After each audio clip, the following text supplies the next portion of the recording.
नमस्कार भैया। आज आए हम दादा के पास। इनका नाम है गायन लोरकी का सुपर स्टार गायक सिकंदर यादव।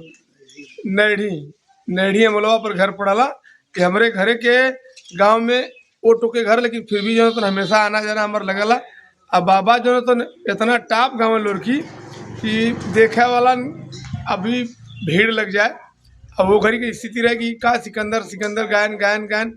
और जब गाँव में तो जैसे कि मतलब कि ताली ठोक के जैसे कुश्ती में का बादल जला वैसे नहीं आवाज आवा है। घर घर घर घर घर रानी जो है तो मंजरी के डोला जब लेके लोरी चलना है। बाबा वो घड़ी कै साल से गावत हुआ आप? 40 साल से तो 40 साल हो गए बाबा गावत।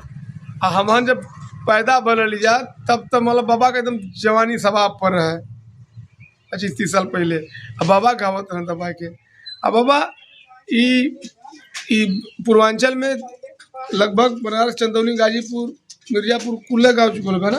जौनपुर भी गल है, अच्छा जौनपुर बक्सर भी गल है। बिहार। अच्छा अब ओकरे बाद जो है तो